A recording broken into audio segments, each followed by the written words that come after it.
Okay, everybody, welcome back to LinkedIn Beyond the Basics. Yeah, we're not going to start off at the welcome message because we're way beyond that. And, I'm going to say again that if you didn't take LinkedIn, the basics, that very first training before this, I would totally recommend that. That's going to give you the foundation to the platform. And you'll be able to understand some of the topics that we've covered in this training a lot better. So for this lesson here, we're going to talk about your content. And there's a couple of tools that I'm going to recommend.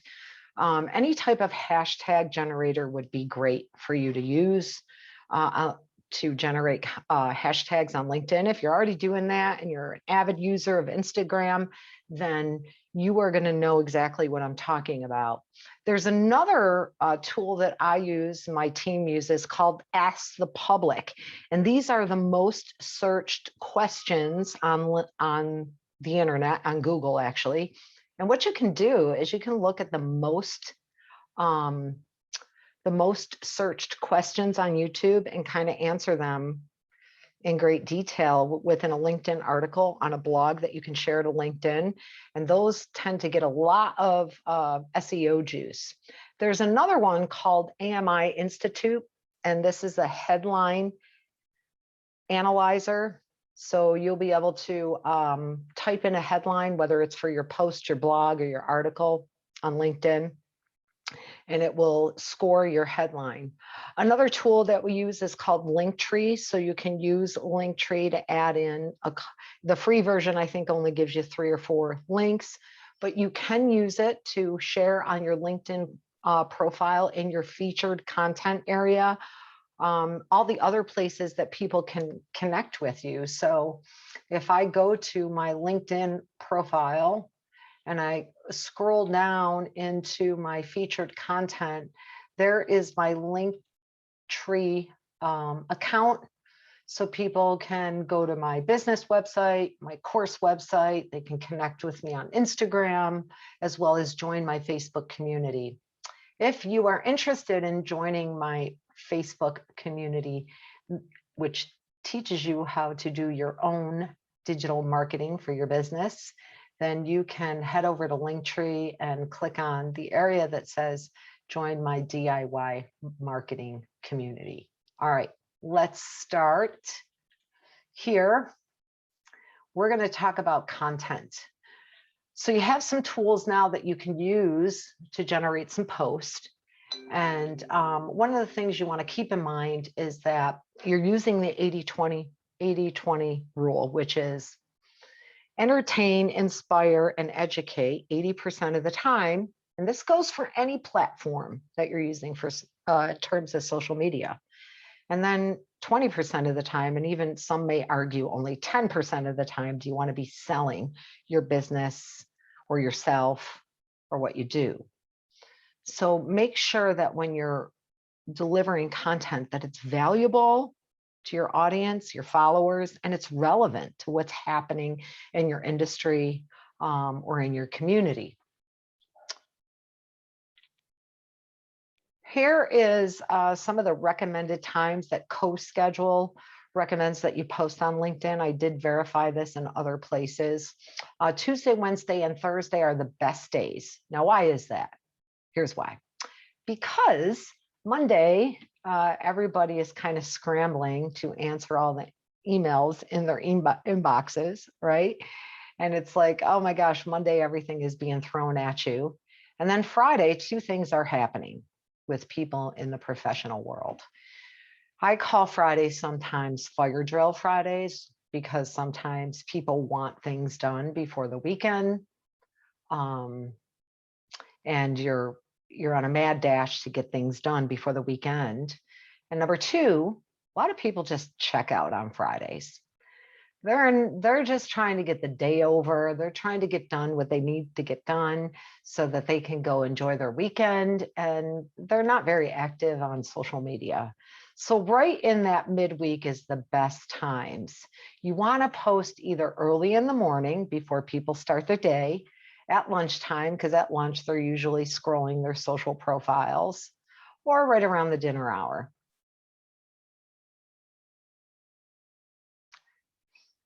And even though LinkedIn is still a professional site, some of the best times to post is after hours. You know, sometimes people at work are just so busy, they don't have time to get on their phones and scroll their social networks. They do that when they get home, either before or after dinner. So those are the best times to post on LinkedIn. All right, so this is a super important area of the training, and I'm going to tell you how content is ranked on LinkedIn. So it's summarized in the process for determining what shows up in the LinkedIn feed is as followed. So content is classified first, and depending on the classification, it's then distributed to a sample size of people. And then what it does is once it's placed in front of these people, different actions have different weights to determine whether the post should either be one, demoted because it's low quality and not a lot of people are interested in it, or two, shown to more people because it's high quality.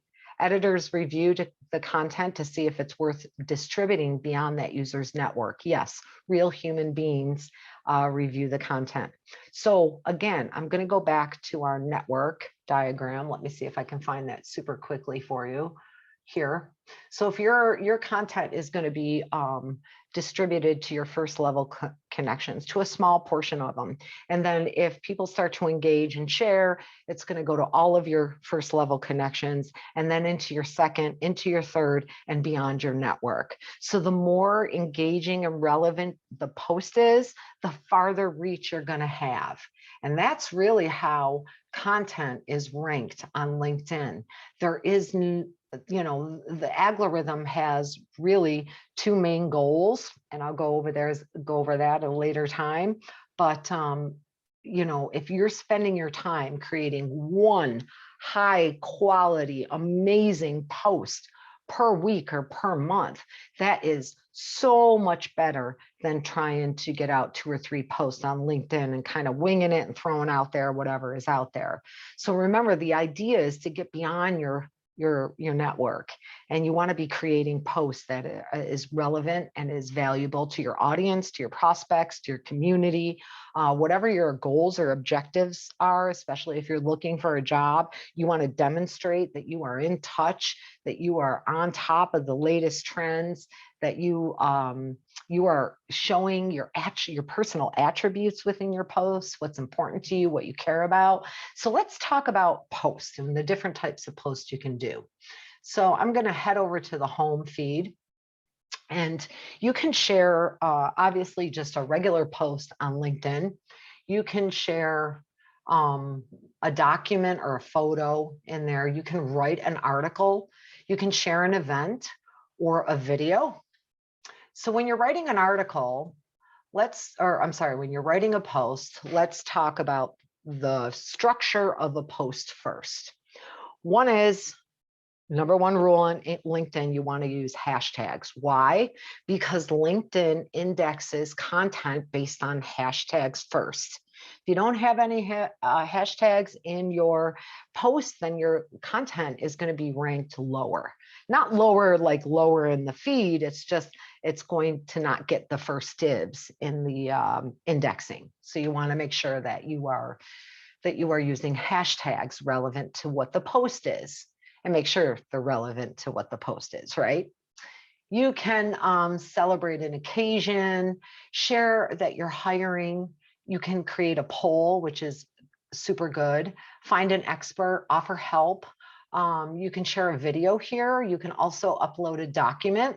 You can choose to share this post with anyone, meaning public or specific people, just by using this drop down here.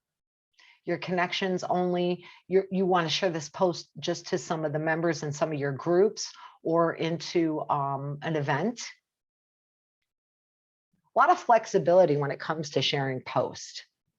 So with a post, what you want to do is you want to, one, use your hashtags, like I've said 10 times in our training, and I apologize for repeating myself, but it's super important. But the other thing is you want to break up your thoughts with spaces between lines. And I would not write, a dissertation on LinkedIn because nobody really has time to read that. You want it to be short enough where people can consume it within a minute or so. But you want to also make it long enough where you can actually add meaningful content into the post. Now, if it's something short, like you're celebrating a coworker or you've just got a promotion, I mean, that's a little bit different because those tend to be shorter in nature. But if you're sharing something valuable, content that is going to be meaningful to your community, to your industry, to your connections, then you might want to go a little bit deeper. So when you are writing posts, you want to include those spaces. And I'm not going to write a post right in front of you, but I'm going to show you a good post from one of mine, obviously, and then I'll show you from someone in my network who does a really good job with it. So I'm going to go here. I'm going to click on this one. And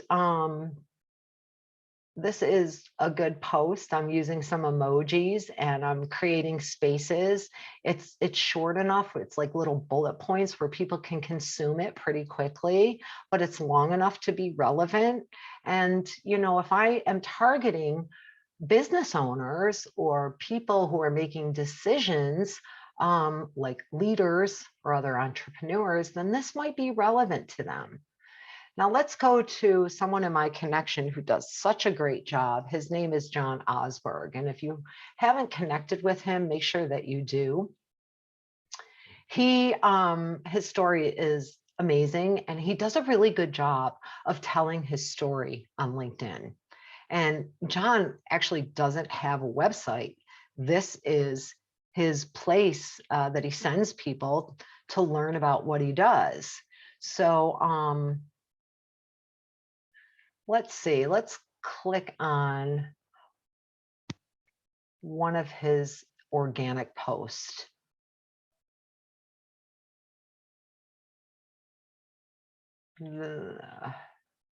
Let's see here.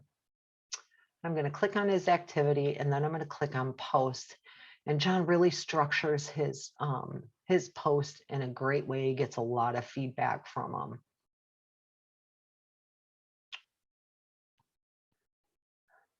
So if I go see more, he's using a lot of hashtags. This is obviously something that's not super long, but here's something. See how he's separating his lines, his thoughts with spaces? He's tagging people. He's using hashtags within his posts. He's also tagging his business and other businesses that he thought would be good. And obviously he's using hashtags. Within LinkedIn posts, you want to use no more than 6 hashtags. If you're on Instagram, yep, you can use up to 30, but on LinkedIn, the recommended amount of hashtags are 6.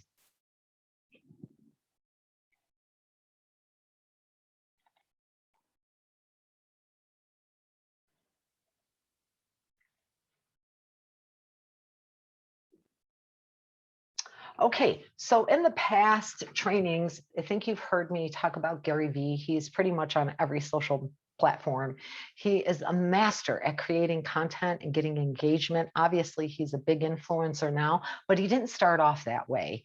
And he has this $1.80 rule that if you have time to do this, guaranteed you're going to get the results. So you find the top performing post in your space by searching relevant hashtags or looking at the top posts in your area. You add your 2 cents to it, relevant and meaningful, purposeful and strategic. You do that 90 times a day. That's Gary Vee's $1.80 rule, and it works. And that is the way he became the influencer that he is today, by using his $1.80 rule. Okay, so there are different things that you can do on LinkedIn. Remember, I told you you can share an image or a post, a video, a document. But the other cool thing on LinkedIn that you can do is you can write an article. And right here, is an article that right here is the icon for the article. It was super hidden in years past, but now it's front and center. They're encouraging that now. Over here, you can look at LinkedIn news so you can see what's trending. And if you're going to write an article, so let's just take, for instance, I'm going to go to my profile and show you in my featured content area, I have an article that I wrote about my grandmother.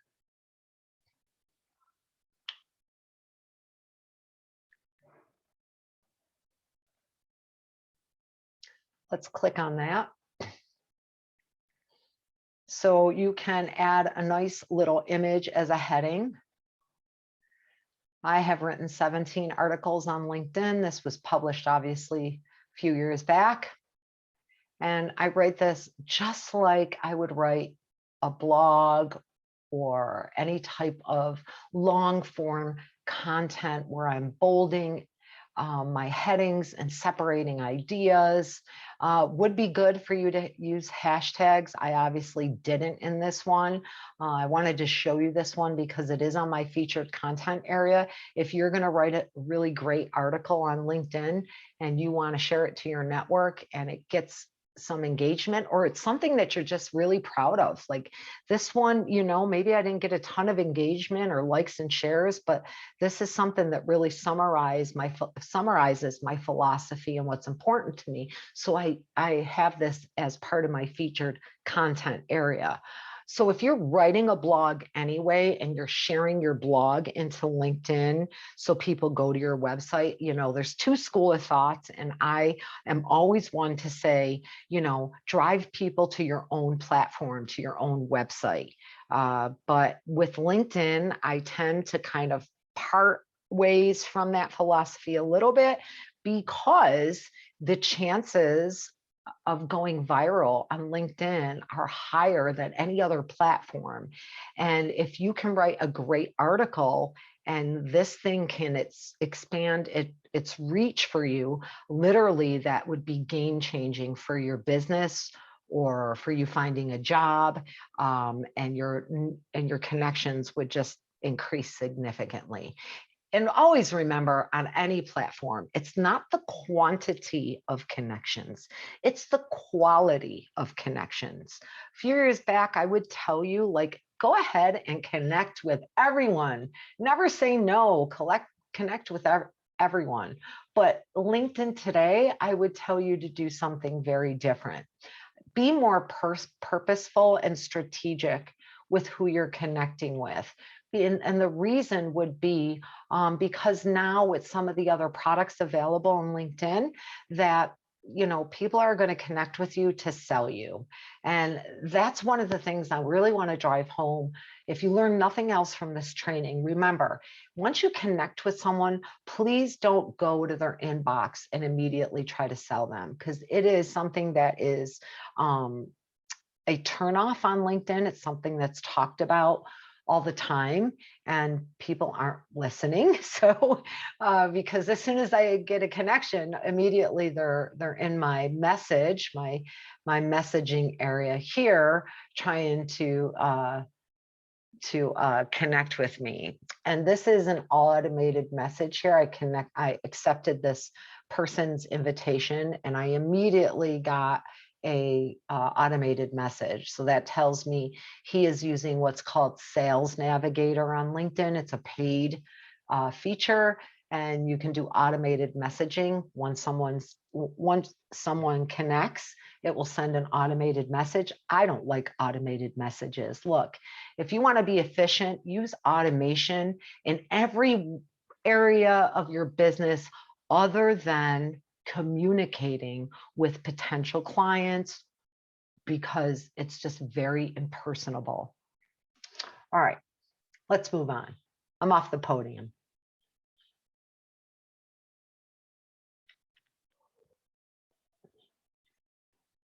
Let's go back to the presentation, okay? So those are the different types of posts that you can share and interact with. Let's look at this slide.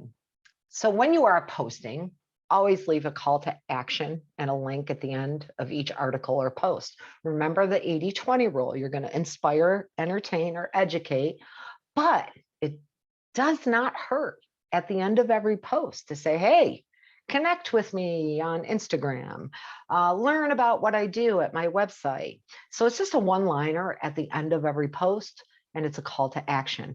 Remember that people online, and it's true with me or anyone else, we need to be told what to do. Like, what do you want us to do? Like, this is a great article or this is a great post, but how do I interact with it? Number one. And number two, what do you want me to do next? That's true for any post that you're posting anywhere, and also for your website. Tell people what to do. Only create content that's going to serve your ideal prospect if you are looking for new clients. Obviously, you're going to want to engage with your industry, people within your industry. But if you're trying to attract new clients on LinkedIn, you're going to want to create content that's important to them. Be original. You know, if you don't take someone else's idea or topic, if you want to expand on it or elaborate on it or provide a new perspective on it, that's a whole different game. But be original and be relevant with timely subjects. Anything that's happening in current events, I would say stay away from the politics. And, you know, footnote here, this is the reason why I absolutely love LinkedIn, is because it's less hostile than some of the other platforms. And, you know, I'm seeing politics show up now a little bit here and there in the feed, but it's not as political as some of the other platforms. And that's why I love LinkedIn, because it's really about connecting, sharing, and finding people to do business with. Also, I know I've said this, but use your hashtags. That is also a very important part of any post.